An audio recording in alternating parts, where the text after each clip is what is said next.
Ajith sir இப்போ ஓட்டு போட வந்தது வந்து எப்படி சொல்கிறதுனா ரொம்ப ஒரு பேசும் பொருளாக மாறினது. அதில் வேற சார் வந்து வீடியோ எடுத்திருப்பாங்க. அது வந்து சில பேர் என்ன சொல்கிறாங்கன்னா கம்ப்ளைண்ட் பண்ணுறதுக்காக எடுத்துருக்கலாம் அப்படின்னு. இல்லை அதெல்லாம் இல்லை, அதாவது அவருக்கு வந்து ஒரு தோணி இருக்கும், என்னடா யாரா இவங்க இது 5:30 மணிக்கெல்லாம் வந்து நிற்கிறாங்க, நானே வந்து ஓட்டு போட்டு ஓடி. சில பேர் ஸ்னாப் சாட் யூஸ் பண்ணுறீங்களா தலைல, இது என்னடா பண்ணுறீங்கன்ற மாதிரி இருந்தது. இல்லை அவர் வந்து சும்மா ஒரு இது கிளிக் பண்ணதுக்கு ஒரு காரணம்னா ஒரு மூமெண்ட் கேப்சர் பண்ணிட்டு போகிறாரு. அவருக்கு என்னென்னா ஷாக் என்னென்னா திடீர்னு மைக்கை மீட்னா அவருக்கு ஒரு இது இருக்கும்ல. இப்போ வந்து பார்க்கும்போது ஜிபியுக்கு அப்புறம் ஆதிக்கோட சேர்ந்து பண்ண போகிறதா நியூஸ் வந்தது. அப்புறம் சார் வந்து அவங்க டாக்குமெண்ட்ரி இதில் வந்து பிஸியாக போயிட்டுருக்காங்க அப்படின்னு சொல்லி. இன்னும் சில பேர் வந்து என்ன சொல்கிறாங்கன்னா, இல்லை சார் வந்து துபாய் காசுக்கே வந்து இந்த டாலர்ஸோ அந்த உள்ள இதுக்கே வந்து இது எல்லாமே ரூமர்ஸ். துபாயில் பணம் கேட்குறாங்க, அதெல்லாம் அந்த ரூமர்ஸ். அவருடைய ப்ரையாரிட்டி என்னென்னா is enjoying the sports. Like இப்போது விஜய் சாருக்கு வந்து அரசியல் ரொம்ப அவர் களத்தை என்ஜாய் பண்ணுறாரோ, அஜித் சாருக்கு வந்து இந்த களம் வந்து பார்த்திங்கன்னா அவருடைய களம் வந்து ஸ்போர்ட்ஸாக இருக்குது, இந்த ரேசிங் இருக்குது. அவருடைய கண்ணீரை பார்த்தீங்களா, அந்த ஒரு ஸ்போர்ட்ஸில் என்ன அப்படின்னு நினச்ச மனுஷன் என்னடா இவ்வளோ எமோஷனாக இருக்கார், how much emotion is got for that passion. அதான் எனக்கு என்னன்னா ரொம்ப ஆச்சரியமாக பார்த்த விஷயம் சார். ஒரு பையனுக்கு ஒரு பேஷன் மேலே இருக்கிற லவ்னால இது வரைக்கும் நான் பண்ணவே மாட்டேன்ற விஷயத்த கூட நான் என் பேஷனுக்காக பண்ணுவேன்றது இந்த ஆடு நான் பார்க்குறேன். அவர் வந்து இந்த ஸ்போர்ட்ஸ்க்காக எல்லாம் பண்ணுறாரு. அவருக்கு என்னென்னா இந்தியா வந்து இந்த ரேசிங் ஸ்போர்ட்ஸ்லேயே இல்லை, நான் எப்படியாவது ரேசிங் ஸ்போர்ட்ஸ்ல இந்தியாவை கொண்டு போய் நிலைநிறுத்தணும் ட்ரை பண்றாரு. அதுக்காக இவ்வளோ பெரிய முயற்சி பண்ணிட்டு இருக்காரு. டார்லிங் ஏசி திருவிழா, இந்தியாவிலே குறைந்த மாத தவணையில் AC. Periyar Maniammai Institute of Science and Technology, Tanjavur. Aerospace engineering with specialization in unmanned aerial vehicle. Let's go holidays. Travel beyond boundaries. Okay, இப்போ நம்ம விஜய் சார் பற்றி நிறைய பேசிட்டோம். அஜித் சார் இப்போ ஓட்டு போட வந்தது வந்து எப்படி சொல்கிறதுனா ரொம்ப ஒரு பேசும் பொருளாக மாறினது. அஜித் சாருக்கு இங்கே நம்மளுடைய மீடியா நண்பர்களாக இருக்கட்டும், அவங்க வீடியோ எடுக்கிறது அந்த ஜென்லாம் பார்க்கும்போது அவர் கொஞ்சம் அந்த நேரத்தில் கொஞ்சம் இரிட்டேட் ஆன மாதிரி அந்த வீடியோ பார்க்கும்போது நமக்கு தோணுது. ஃபார் எக்ஸாம்பிள் காதை பொத்திக்கிட்டு இது பண்ணதாக இருக்கட்டும், அதுக்கப்புறம் அவங்க அந்த ஃபேஸில் மைக் நீட்டும் போது டக்குன்னு கொஞ்சம் அஃபண்ட் ஆன மாதிரி இருக்கட்டும். இப்போ அஜித் சார் இந்த சொசைட்டியில் இதெல்லாம் பார்க்கும்போது அவருக்கு கொஞ்சம் இந்த மாதிரி விஷயங்களை விட்டு தள்ளி இருக்கணும்னு விரும்புகிறாரோ? நீங்கள் அவர் எதுக்காக 6:45 வந்தார் பூத்துக்கு? யாரும் இல்லாமல் டக்குன்னு ஃபஸ்ட்டு வேலையை முடிச்சு ஓடிட்டுன்னு பார்க்க கரெக்டுங்களா? ஏங்க இல்லைனா 9 மணிக்கு வரலாம்ல. இப்போது நான் வந்து அன்றைக்கி தேதியில் பார்த்தேன், பல பேர் மெசேஜ் வந்துகிட்டே இருந்தது. நான் நிறைய குரூப்பில் என்னை ஆட் பண்ணிட்டே இருப்பாங்க. நானும் என்னை தூக்கிட்டு என்ன நான் வெளில போனாலும் திருப்பி ஆட் பண்ணுவாங்க. அந்த குரூப்பில் பார்த்தீங்கன்னா இந்த தேதியில் இந்த நடிகர் வந்து இந்த தேதியில் இந்த எலெக்ஷன் பூத்தில் இந்த நடிகர் வராரு, 10:30 மணிக்கு கேமரா கவர் செய்வோம் அப்படின்னு மெசேஜ் வரும். நான் பல மெசேஜ் பார்த்தேன். அவன் அவங்க பிஆர் டீம் வந்து பிஆர் மேனேஜர் வந்து மெசேஜ் போட்டே இருப்பார். இதெல்லாம் வரக்கூடாது, நான் எப்போ வரேன் எப்போ ஓட்டு போடுறோம் யாருக்கு தெரிய வேணாம்னு சொல்லிட்டு 6:45 போய் பூத்தில் நிற்கிறாரு. ஒரு 20 சேனல் நிற்கிதுன்னு வச்சுங்களேன், அவருக்கு எப்படி இருக்கும்? அதில் வேற சார் வந்து வீடியோ எடுத்திருப்பாங்க. அது வந்து சில பேர் என்ன சொல்கிறாங்கன்னா கம்ப்ளைண்ட் பண்ணுறதுக்காக எடுத்துருக்கலாம் அப்படின்னு. இல்லை அதெல்லாம் இல்லை, அதாவது அவருக்கு வந்து ஒரு தோணி இருக்கும், என்னடா யாரா இவங்க இது 5:30 மணிக்கெல்லாம் வந்து நிற்கிறாங்க, நானே வந்து ஓட்டு போட்டு ஓடி. சில பேர் ஸ்னாப் சாட் யூஸ் பண்ணுறீங்களா தலைல, இது என்னடா பண்ணுறீங்கன்ற மாதிரி இருந்தது. இல்லை அவர் வந்து சும்மா ஒரு இது கிளிக் பண்ணதுக்கு ஒரு காரணம்னா ஒரு மூமெண்ட் கேப்சர் பண்ணிட்டு போகிறாரு. அவருக்கு என்னென்னா ஷாக் என்னென்னா திடீர்னு மைக்கை மீட்னா அவருக்கு ஒரு இது இருக்கும்ல. She is not a man who talks politics, he doesn't want to talk politics. So அவர் தன்னுடைய செயல் மூலமாக ஒரு இம்ப்ரெஷனை க்ரியேட் பண்ணுறாரு. தன்னுடைய செயல் என்ன 6:30 மணிக்கெல்லாம் நான் வந்து ஓட்டு போடுறேன், என்னுடைய கடமை. அதுவும் கோட் ஷூட் போட்டு வந்து நிற்கிறாரு. Is travelling somewhere, is gone to travel. அவர் கிளம்புறதுக்கு ரெடியாக இருக்கார், எங்கோ ஒன்று போகிறாரு, வந்து நான் ஓட்டு போட்டு ஓடிடுறேன்ப்பா அப்படின்னு போகிறாருன்னா எவ்வளோ பெரிய பொறுப்புணர்ச்சியோடு அவர் வராரு. அந்த செய்தியை தான் பார்க்கணுமே தவிர he doesn't want to give a செய்தி. நான் வந்து ஓட்டு போடுறது தான் செய்தி. நான் 6:30 மணிக்கெல்லாம் வரேன்னு அர்த்தம், என்னுடைய ஜனநாயக கடமை ஆட்டுறதுக்கு நான் ஏர்லி மார்னிங் வரேன், நீங்கள்லாம் வந்து கியூவில் நில்லுங்கிறாரு. அந்த வகையில் அவர் வந்து is created a big impression. லட்சக்கணக்கான பேர் பார்த்தோன்னே ஐயோ தலை வந்து போட்டு நம்ம போடணும் அப்படின்னு நினைக்கிறாங்கல்ல, அதை வந்து அவர் அச்சீவ் பண்ணார். ஏன்னா ஏர்லி மார்னிங் அவர் வரணும் அவசியம் இல்லைல்ல. பல பேர் வந்து 10 மணிக்கு வந்தாங்க, 11 மணிக்கு வந்தாங்க, 12 மணிக்கு வந்தாங்க, இல்லை மத்தியானம் மேலே வந்தாங்க. அவர் ஏன் ஏர்லி மார்னிங் வராரு? Is creating an inspiration to the people.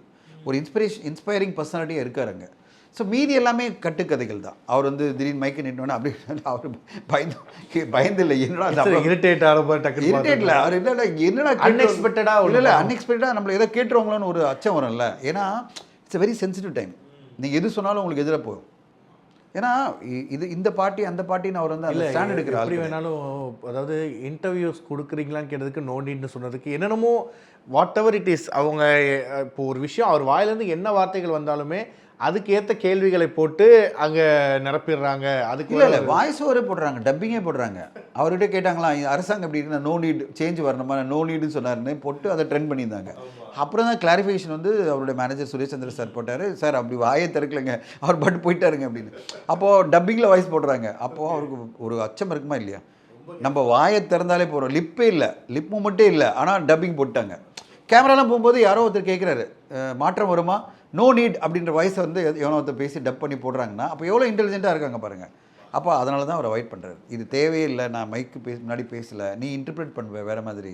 சரி, இங்கே இருக்கிறது என்னென்னா நம்ம எல்லாருமே இப்போ நம்ம சோஷியல் மீடியா பற்றி பேசணும், இன்ஸ்டா பற்றி பேசணும், நம்ம பேசுகிற ஒரு வார்த்தை எப்படி ப்ரெசென்ட் செய்யப்படுதுன்றதுல ஒரு பெரிய இது இருக்குது. எனக்கே நிறைய அச்சம் இருக்கும். திடீர்னு வந்து தம்ப்நெயில் பார்க்கும்போது நான் உடனே கால் பண்ணி சொல்லிடுவேன், ஐயோ நான் எங்கேயே பேசுகிறேன், நீ பாட்டு ஒன்று போட்டு வச்சிருக்கேன்.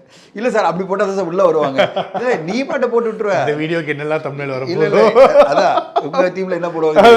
இல்லை நான் ஒருத்தர் தம்ப்நெயில் போட்ட உடனே நான் பல டைமில் என்ன நடந்திருக்குன்னு தெரியுமா, அந்த தம்ப்நெயிலை பார்த்து என் பேரில் இம்ப்ரெஷன் ஃபார்ம் பண்ணி ஒருத்தர் பேசினார். நான் சொன்னேன் ஏங்க உள்ளே போய் பாருங்கள், நான் பேசவே இல்லைங்க அப்படின்னு சொன்னேன். ஓகேங்களா, இது எப்படின்னா ஒரு உதாரணம் சொல்கிறேன். நான் வாயை திறந்து என்றைக்குமே வந்து ஒரு படம் 1000 crore பண்ணணும்னு நான் சொன்னதே இல்லை.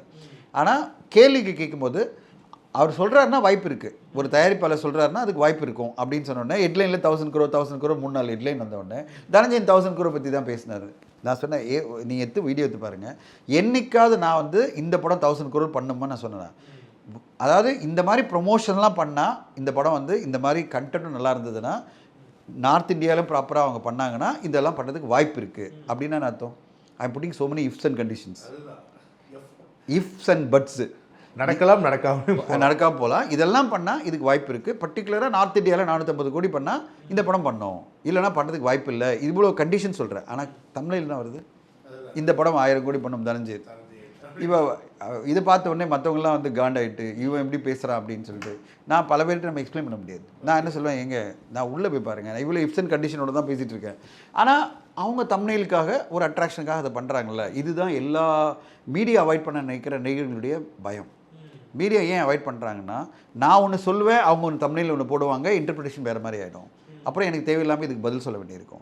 பல பேர் பாருங்களேன், கான்ட்ரவர்சியில் போன பல விஷயங்கள் பார்த்தீங்கன்னா அவங்க சொன்னது ஜெனியூனாக ஒரு கரெக்டான விஷயமா இருக்கும், ஆனால் அது மிஸ் அண்டர்ஸ்டாண்ட் ஆகிட்டு தம்ப்நெயிலில் வேறு மாதிரி வந்து ஒரு வழி ஆகிட்டு அது பிறகு அதை பதில் சொல்கிறதுக்குள்ளே போதும் ஆகிடும். நான் இந்த வம்புக்குள்ளே போக விரும்பல. நானும் அப்படி தான். நான் மீடியாவில் பேசணும்னு ஆசைப்படுறதில்ல. ஓகே, மீடியா நம்மளுக்கு ரொம்ப ரிக்வெஸ்ட் பண்ணால் சரி ஓகே பேசலாம், ஆனால் ரொம்ப கேர்ஃபுல்லாக பேசினா நான் வந்து நேச்சுரலாக இருக்க மாட்டேன், நார்மலாக இருக்க மாட்டேன். நான் கேர்ஃபுல்லாக பேசணும் இல்லை, நான் தோன்றதை யாரும் ஹர்ட் பண்ணாமல் பேசணும், அவ்வளோதான். மற்றபடி நம்ம வந்து அஜெண்டா கிடையாது, நம்ம வந்து பேசும்போது அஜெண்டா இல்லை. இப்போ பல நடிகர்களும் என்கிட்ட என்ன சொல்லுவாங்க, சார் பேச வேணாம் சார் ரொம்ப ஆகிடும் அப்படின்வாங்க. அப்படியும் நம்ம அவாய்ட் பண்ணணும்னு அவசியம் கிடையாது. கேர்ஃபுல்லாக பேசுறதுன்றது அர்த்தம் யோசித்து பேசுறது தான். யோசிக்காமல் பேசினா மாட்டிப்போம். கான்சிக்வன்ஸ் என்னன்னு தெரிஞ்சுக்கணும் நம்மளுக்கு. நம்ம பேசுகிறது வந்து ஒரு கான்சிக்வெண்ட்டாக என்ன மாறும் அப்படின்னு சொல்லிட்டு ஒன்றுமே இல்லை. நான் நடுவில் சமீபத்தில் வந்து ஒரு இதில் நான் சொன்னேன், இப்போ 3 ஃபோர்ஸில் ஒரு ஃபோர்ஸாக வருவேன்னு சொன்னது வந்து நான் எங்கேயாவது இன்னொரு பார்ட்டியை குறையாக சொல்கிறேன்னா, இன்னொரு பார்ட்டியை சேர்ந்தவர் என்னை கால் பண்ணிட்டு நீங்கள் எப்படி இப்படி பேசலான்னாரு. நான் சொன்னேன், என்னங்க நான் என்ன பேச தப்பு அப்படின்னு கேட்டேன். அவர் என்ன சொல்கிறாரு, இல்லைங்க நீங்கள் அப்படி பேசிடக்கூடாதுங்க, 2 பேர் தான் நீங்கள் சொல்லியிருக்கணும். ஏங்க நீங்கள் 2 பேர் தான் பேசுறதுக்கு உரிமை இருக்க மாதிரி எனக்கு 3 பேர் ஃபோர்ஸ்ஃபுல்லாக இருப்பாங்கன்னு சொல்கிறதுக்கு எனக்கு உரிமை இருக்குது. நான் இவர் வந்துடுவாரோ அவர் வந்துடுவாரோ சொன்னால் தான் நீங்கள் கோச்சிக்கணும் ஒரு பர்டிகுலர் பார்ட்டி. ஆனால் அவங்க மைண்ட் செட் எப்படி இருக்குன்னா, நான் எதிர்பார்க்கறத நீ பேசினா நீ நல்லவன். அது எல்லாருமே அப்படி தான். அதான் ஓகே, மெஜாரிட்டி ஆஃப் இது வந்து எதிர்பார்க்கறது பேசிட்டோம்னா சூப்பர், இல்லைனா கிரிட்டிசிசமாக இருக்கட்டும், நம்மளை போட்டு செய்கிறதா இருக்கட்டும். நான் அப்படி ஒன்றேன்னு சொன்னேன், சார் நீங்கள் என்ன எதிர்பார்க்குறீங்க பேசுறதுக்கு எனக்கு தெரியாது. ஓகே, எனக்கு தோன்றதை நான் பேசுகிறேன்னா வேலிடேஷனோட பேசுகிறேன், டேட்டாவோட பேசுகிறேன். இன்றைக்கி எனக்கு 3 பவர்ஃபுல் ஃபோர்ஸ் உருவாக்குறாங்கன்னு சொல்கிறது வந்து கல நிலவரம். அதில் யார் ஃபஸ்ட்டு யார் செகண்ட் யார் தேர்டு நான் ப்ரெடிக்ட் பண்ணாதான் தப்பு. ஏன்னா அது எனக்கு தெரியாது, நான் அஸ்ட்ராலஜி கிடையாது, நான் அவ்வளோ தொலைவு ஓட்டிங் என்னால் கவுண்ட் பண்ண முடியாது, ஸ்ட்ரென்த்து தெரியாது. இவர் தான் ஃபஸ்ட்டு, இவர் தான் செகண்ட், இவர் தான் தேர்டு சொன்னால் தென் ஐ எம் பயஸ்ட். 3 பேர் வருவாங்கன்னு சொல்கிறது வந்து கல நிலவரம். ஓகே, இது கூட நீங்கள் ஒத்துக்க மனசு இல்லைன்னு வச்சிங்களேன், you are not part of the reality, you are in imagination world. Okay, அதெல்லாம் கிடையாது சார், அதெல்லாம் ஒன்றுமே வர முடியாது, 2 பேர் தான் இருப்பாங்க களத்தில்னு சொன்னால் அது உங்களுடைய, அது உங்கள் ஒப்பீனியன். என் ஒப்பீனியன் 3 பேர். இப்போ 4வது ஒருத்தர் வந்து எனக்கு கேட்கலாம்ல, ஏங்க எங்களை பற்றி நீங்கள் சொல்ல அப்படின்னு கேட்கலாம், அது நியாயம். பட் கல நிலவரம் அப்படி இல்லை. கல நிலவரம் 3 பேர் தான் டாமினன்ட் ஃபோர்ஸாக இருக்காங்கன்றது முதல்லதே வந்துட்டுருக்கு. அப்படி பேசுனா அதோட மிஸ் அண்டர்ஸ்டாண்ட் பண்ணும்போது நம்மளுக்கு என்ன தோணுன்னா, என்னடா எதை பேசினாலும் ஏதாவது கமெண்ட் பண்ணிடுறாங்க அப்படின்னு. But I don't care. நம்ம வந்து அடுத்த கட்டம் போயிட்டே இருக்க வேண்டியது தான். இதெல்லாம் யோசிச்சோம்னா நம்மளால் பேசக்கூடாது, அப்போ லாக் பண்ணிக்க வேண்டியது தான். இப்போது அஜித் சாரோட படத்துக்கு வரலாம் சார். இப்போ வந்து பார்க்கும்போது ஜிபியுக்கு அப்புறம் ஆதிக்கோட சேர்ந்து பண்ண போகிறதா நியூஸ் வந்தது. அப்புறம் சார் வந்து அவங்க டாக்குமெண்ட்ரி இதில் வந்து பிஸியாக போயிட்டுருக்காங்க அப்படின்னு சொல்லி, இன்னும் சில பேர் வந்து என்ன சொல்கிறாங்கன்னா, இல்லை சார் வந்து துபாய் காசுக்கே வந்து இந்த டாலர்ஸோ அந்த உள்ள இதுக்கே வந்து அமௌண்ட் வந்து கேட்குறதாகவும், ஸோ அந்த அக்கௌண்ட்டுக்கு அப்படி ட்ரான்ஸ்ஃபர் பண்ணுறதாகவும், இங்கே சில பேர் வந்துட்டு அதுக்கேற்ற மாதிரி அஃபோர்ட் பண்ண முடியல எங்களால் அப்படின்னு சொல்லி சில ப்ரொடியூசர்ஸ் சொல்கிறதாகவும் நியூஸ்லாம் போயிட்டுருக்கு. ஸோ எனக்கு என்னென்னா, உண்மையான விஷயம் என்ன சார்? அஜித் சாரோட நெக்ஸ்ட் படம் அப்டேட் என்ன நடக்குது? இது எல்லாமே ரூமர்ஸ். துபாயில் பணம் கேட்குறாங்க, அதெல்லாம் அந்த ரூமர்ஸ். சம்பளம் வந்து அவருடைய மைண்ட் செட்டில் ஒரு சம்பளம் இருக்குது. அந்த சம்பளம் வந்து கொடுத்தாங்கன்னா படம் பண்ணலான்ற ஒரு எதிர்பார்ப்பில் இருக்குது. இப்போ ப்ரொடக்ஷன் ஹவுஸோட பேசிகிட்டு இருக்காரு. ஒரு பர்டிகுலர் ஆல்மோஸ்ட் க்ளோஸுக்கு வந்துட்டாங்க. அது முடிஞ்சிடும். அவருடைய ப்ரையாரிட்டி என்னென்னா, he is enjoying the sports. Like இப்போது விஜய் சாருக்கு வந்து அரசியல் ரொம்ப அவர் காலத்தை என்ஜாய் பண்ணுறாரோ, அஜித் சாருக்கு வந்து இந்த களம் வந்து பார்த்திங்கன்னா அவருடைய களம் வந்து ஸ்போர்ட்ஸாக இருக்குது, இந்த ரேசிங் இருக்குது. அவருடைய கண்ணீரை பார்த்தீங்களா, அந்த ஒரு ஸ்போர்ட்ஸில் என்ன அப்படின்னு நினச்ச மனுஷன் என்னடா இவ்வளோ எமோஷனாக இருக்காரு. How much emotion is got for that passion. இங்கே அவர் கொண்டாடுறதுக்கு லட்சக்கணக்கான ரசிகர்கள் இருக்காங்க. அவர் ஒன்றுமே நடந்து வந்தாலே போகிறோம் ரசிக்கிறதுக்கு அத்தனை பேர் இருக்கான். அதெல்லாம் விட்டுட்டு அங்கே போய் களத்தில் போயிட்டு உடம்புக்கு கஷ்டப்படுத்திக்கிட்டு வருத்திக்கிட்டு அவர் வந்து ஒரு ஸ்போர்ட்ஸ்க்காக போராடிட்டு இருக்கும்போது நான் பார்க்கும்போது இந்த மனுஷனுக்கு இருக்கிற பேஷன் வேறு மாதிரி இருக்குது. நம்முடைய பேஷன் வேறு மாதிரி இருக்குன்னா அவருக்கு வேறு மாதிரி ஒரு பேஷன் இருக்குடா அப்படின்னு. நம்மளுக்கு சினிமா தான் பேஷனு, அவருக்கு சினிமா தாண்டி ஒரு பேஷன் ஒன்று இருக்குது. ஓகேங்களா? எனக்கு பேஷன் வந்து நான் ஹெல்த்தியாக இருக்கணும்னு நினைப்பேன். ஆனால் அதை அவ்வளோ தோளோ என்னை வருத்திக்க மாட்டேன். இவர் என்னன்னா தன்னை வருத்திக்கிட்டு உடம்பை குறைச்சிக்கிட்டு சாப்பாடே இல்லாமல் கம்மியான சாப்பாடு சாப்பிட்டுக்கிட்டு உடம்பை ஃபிட்டாக வச்சுக்கணும். என்ன காரணம்னா ரேசிங்கில் என்னென்னா பார்ட்டிசிபேட் பண்ண முடியாது. அப்படி ஒரு விஷயத்தில் போகும்போது அவருக்கு சினிமா என்பது பேரலாக ஒரு விஷயமா இருக்கே தவிர அதுதான் நம்பர் ஒன்றா இல்லை. அதான் எனக்கு என்னன்னா ரொம்ப ஆச்சரியமாக பார்த்த விஷயம் சார். ஒரு பையனுக்கு ஒரு பேஷன் மேலே இருக்கிற லவ்னால் இது வரைக்கும் நான் பண்ணவே மாட்டேன்ற விஷயத்த கூட நான் என் பேஷனுக்காக பண்ணுவேன்றது இந்த ஆடு நான் பார்க்குறேன். இப்போ இந்த மேட்ச் பார்க்கும்போதுலாம் இந்த கேம்ப் ஆட் வரும்போது அவரோட பேஷன் தான் எனக்கு தெரிஞ்சிச்சு. அப்பா எவ்வளோ அவர் வந்து இந்த ஸ்போர்ட்ஸ்க்காக எல்லாம் பண்ணுறாரு. அவருக்கு என்னென்னா இந்தியா வந்து இந்த ரேசிங் ஸ்போர்ட்ஸ்லேயே இல்லை, நான் எப்படியாவது ரேசிங் ஸ்போர்ட்ஸில் இந்தியாவை கொண்டு போய் நிலைநிறுத்தணும் ட்ரை பண்ணுறாரு. அதுக்காக இவ்வளோ பெரிய முயற்சி பண்ணிட்டு இருக்காரு. நீங்கள் எடுத்தீங்கன்னா மேரத்தானில் பார்த்தீங்கன்னா ஆரியா பண்ணிட்டு இருப்பார். அவர் வந்து ஒரு சைக்கிளிங் மேரத்தான் எல்லாமே பண்ணுவார். அவருக்கு அது ரொம்ப கிரேஸு. நானே சொல்லேன், என்னங்க இவ்வளோ சொந்த காசை போட்டு இவ்வளோ கஷ்டப்படுறீங்கன்னா, சார் உங்களுக்கு எழுதுறது பிடிக்கும், பேசுறது பிடிக்கும்னா எனக்கு இது பிடிக்கும், எனக்கு சினிமாவில் சேர்ந்து அது பிடிக்கும்னுவார். நான் சொல்லுவேன், இவ்வளோ செலவு பண்ணி பண்ணமா? ஆரியாவும் அவ்வளோதான், அவ்வளோ செலவு பண்ணுவார். அதாவது ஒரு மாரத்தானில் பழக்கணும்னா எங்கெல்லாம் போவார், யூரோப் போவார், யாரும் காசு கொடுத்துக்கிட்டு போகல, ஓன் மணியில் போய் அங்கே போய் பார்ட்டிசிபேட் பண்ணுறாரு. சைக்கிளிங்கில் எல்லாத்தையும் பார்ட்டிசிபேட் பண்ணுறாரு. இந்த பேஷனுக்குலாம் நம்மளால் வந்து கருத்தே சொல்லக்கூடாது. நம்மளை பொறுத்தவரையும் வாழ்த்து சொல்லணும். நம்மளை பொறுத்தவரையும் என்ன சொல்லணும்னா, சார் படம் நடிங்க சார், எப்படியாவது நடுவில் படம் நடிங்க சார், அப்படி தான் நம்ம சொல்ல முடியும். மற்றபடி வந்து அவருடைய பேஷன் நம்ம குறைய சொல்ல முடியாது. இட்ஸ் ஹைட் ஆஃப் பேஷன் தான். இவ்வளோ பெரிய சாக்ரிஃபைஸஸ் அவர் பண்ணிகிட்டு இருக்காரு.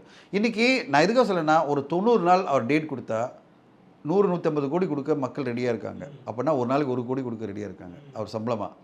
அதை விட்டுட்டு அங்கே போய் ஸ்போர்ட்ஸில் உட்காந்து அவர் கஷ்டப்பட்டுட்டு இருக்காரு. கரெக்டுங்களா? வருஷத்தில் ஒரு படம் பண்ணாருன்னு வச்சுக்கலாம். ஒரு படம் 100-150 நாள் பண்ண 100-120 நாள் நடித்தாலே போகிறோம். 100-150 கோடி கிடைக்குதுன்னா ஒரு நாளுக்கு 1 கோடி இல்லை. அதை கொடுக்கறதுக்கு அத்தனை ப்ரொடியூசர் ரெடியாக இருக்காங்க. ஆனாலும் அவருடைய பேஷனால் அவர் அது ஓடிட்டுருக்காரு. அதில் நடுவில் இந்த படங்கள் இதெல்லாம் வந்து போயிட்டுருக்கு. பட் இப்போ வந்து ஃபைனலாக எல்லாம் முடிச்சிருக்காங்க போல இருக்குது, ஃபைனலைஸ் பண்ணிட்டு இருக்காங்க. ரெண்டாவது துபாயில் பணம் கொடுக்குறது எல்லாம் ரூமர்ஸ் தான். சும்மா வந்து படம் ஆரம்பிக்கலைன்னா கட்டுக்கதைகளாக பண்ணுவாங்க. ரெண்டாவது அஜித் சார் மேலே ஒரு டார்கெட்டட் ஒரு குரூப் எப்போவுமே பேசிகிட்டே இருப்பாங்க. ஒரு சில குரூப் வந்து வேணுன்னே பேசிகிட்டே இருப்பாங்க. அவங்க அதை பற்றி கேர் பண்ணுறதில்ல.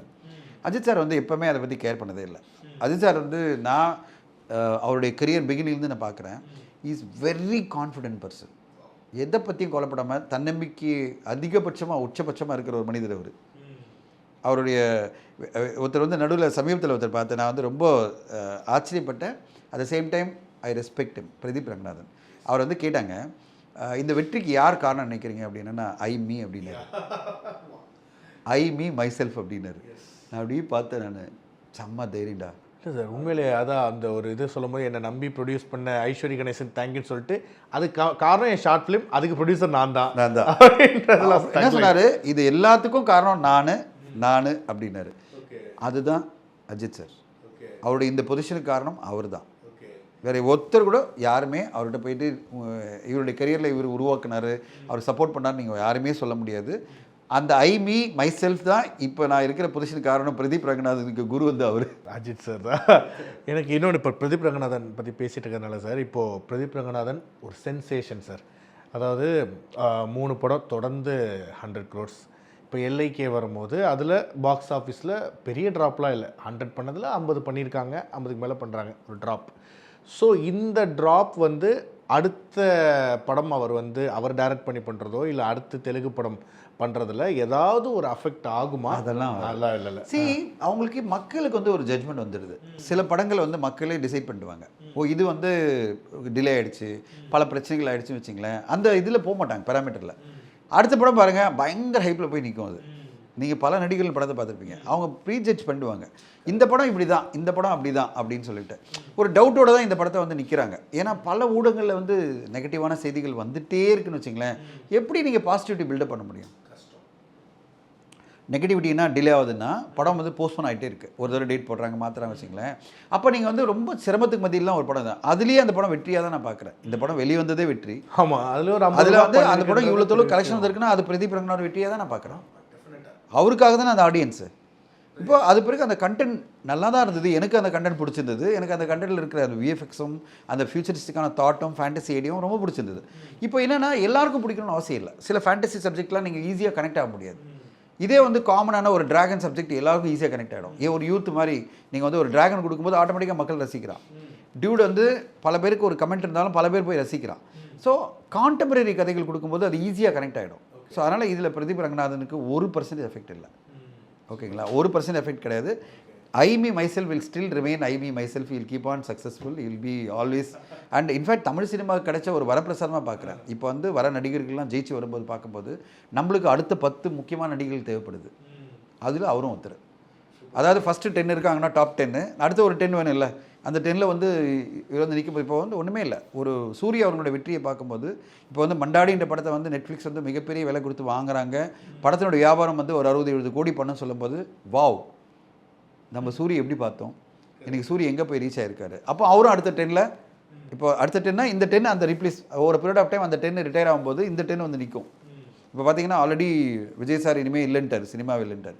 அப்படி மாறும்போது சிச்சுவேஷன் மாறும்போது இவங்கெல்லாம் வந்து நிற்பாங்க, எமர்ஜிங் லீடர்ஸ் இவங்கெல்லாம். அதாவது எமர்ஜிங் ஆக்டர்ஸ் கிடையாது, emerging leaders of Tamil cinema. அதில் பிரதீப் ரங்கநாத் வந்துடுவார், சூரிய வந்துடுவார். வரும்போது நம்மளுக்கு ஒரு சந்தோஷமாக இருக்குது. பரவாயில்ல, தமிழ் சினிமா இன் சேஃப் ஹேண்ட்ஸ். அடுத்தடுத்த நடிகர்கள் வந்துகிட்டே இருக்காங்க, அடுத்தடுத்த கட்டம் அவங்களும் ஃபீல் பண்ணுவாங்கன்னு தான் எதிர்பார்க்குறோம். ஃபைனலாக ஒரே கேள்வியோட நான் இந்த கான்வர்சேஷனை வந்து வைண்ட் அப் பண்ணுறேன். சூப்பர் ஸ்டார் ரஜினிகாந்த் அவருடைய படம், அதாவது ஃபர்ஸ்ட் நம்ம சுந்தர் சி அவர்கள் வந்து பண்ணுறதா இருந்தது, அப்புறம் சிபி சக்கரவர்த்தி அவங்க டேக் ஓவர் பண்ணாங்க. இப்போது இன்டர்நெட்டில் வர ஸ்பெகுலேஷன்ஸ் என்னென்னா சிபி அவர்கள் பண்ணல, அஸ்வத் மாரிமுத்து வந்து பண்ண போகிறதாகவும் அப்படின்ற ஒரு நியூஸ் இருந்து போயிட்டு இருந்துச்சு. அந்த ஒரு கேள்வி. அதை தொடர்ந்து இன்னொரு கேள்வி, நம்ம நெல்சன் சார் அந்த நம்ம சூப்பர் ஸ்டார் அண்ட் உலகநாயகன் அவர்கள் நடிக்கக்கூடிய படம் அது எப்போ ஷூட் பிளான்? ஃபஸ்ட்டு வந்து நெல்சன் சார் படம் வந்து இம்மீடியட்டாக ஆஃப்டர் இந்த படம் ரிலீஸ் வந்து ஆகஸ்ட் செப்டம்பர். அது பிறகு உடனே அந்த படத்தினுடைய ப்ரீ ப்ரொடக்ஷன் தான் ஆரம்பிக்கிறாங்க. அது எல்லாருமே சொன்னது என்னென்னா, நெல்சன் கிளியராக சொல்லியிருக்காரு, இந்த படம் நான் ஃபஸ்ட் காப்பி ரெடி பண்ணி சென்சர் சர்டிஃபிகேட் முடித்த பிறகு என்னுடைய pre production for other film ஆரம்பிக்கும். ஏன்னா அந்த கதையை லாக் பண்ணிட்டாங்க. கதை லாக் பண்ணிட்டு அதனுடைய ஷூட்டிங் எப்போன்னா ப்ரீ ப்ரொடக்ஷன் பண்ணி ஆரம்பித்து போகலான்னு. அது நெக்ஸ்ட் இயர் தான் அந்த படம் வரப்போகுது. எனக்கு தெரிஞ்சு நெக்ஸ்ட் இயர் எண்டு வரலாம், அதாவது 2027 நம்மளுக்கு வந்து மேபி தீபாவளிக்கு வரலாம். அதனால் அவருக்கு நிறைய டைம் இருக்குது. அது 100% அந்த படம் அவங்க 2 பேரும் ஆல்ரெடி ஃபைனலைஸ் பண்ண கதை அது. அதனால் அது போயிடுது. இங்கே இந்த படம் பொறுத்தவரைக்கும் பார்த்தீங்கன்னா இதெல்லாம் ஊடகங்களில் சொல்கிற ஒரு கான்ட்ரவர்சியாக பார்க்குறத தவிர ராஜ்கமல் இன்னும் அதை கன்ஃபார்ம் பண்ணவே இல்லை. எனக்கு தெரிஞ்சு இப்போயும் சிபி அங்கே தான் இருக்கார், சிபி அங்கே தான் பண்ணிகிட்ருக்காரு. அந்த ப்ரீ ப்ரொடக்ஷன் ஒர்க்கெலாம் போயிட்டுருக்கு சொல்கிறாங்க. கதையில் ஏதோ ஒரு டிஸ்கஷன் போயிட்டுருக்கு. இந்த கதையை பண்ணலாமா, இல்லை இன்னொரு கதையை பண்ணிடலாமா, இன்னொரு இயக்குனருடைய படம் பண்ணிடலாமான்றது ஒரு என்ன சொல்கிறது ஊடகங்களுடைய கெஸ் தான். இந்த கெஸ்ட்டில் நம்ம போய் மாட்ட வேணாம், அவங்களும் அஃபிஷியலாக சொல்லும்போது நம்ம பேசுவோம். பட் இப்போதைக்கு இண்டஸ்ட்ரியினுடைய ஒரே இன்ஃபர்மேஷன் என்னென்னா, இப்போதைக்கு சிபி தான் பண்ணுறாரு, அதுக்கான எல்லா வேலைகளும் போயிட்டுருக்கு, அதுதான் கிடச்சிருக்கிற தகவல். மாற்றம் வரும்போது அவங்க சொல்லுவாங்க, அப்போ நம்ம பேசுவோம். கண்டிப்பாக சார், மாற்றம் ஒன்றே மாறாதது. ஸோ மற்ற விஷயங்கள் எல்லாமே மாறிட்டு தான் இருக்கும் அப்படின்றதுல எந்த சந்தேகமும் கிடையாது. ரொம்ப நன்றி சார். நிறையா விஷயங்கள் உங்கள்கிட்ட பேசலாம், சினிமாவை பற்றி பேசலாம், டைம் போகிறதே தெரியாது. Thank you sir, thank you so much for lovely day. Welcome. Thank you. Darling AC திருவிழா இந்தியாவிலே குறைந்த மாத தவணையில் AC. Periyar Maniammai Institute of Science and Technology, Tanjavur. Aerospace engineering with specialization in unmanned aerial vehicle. Let's go holidays. Travel beyond boundaries.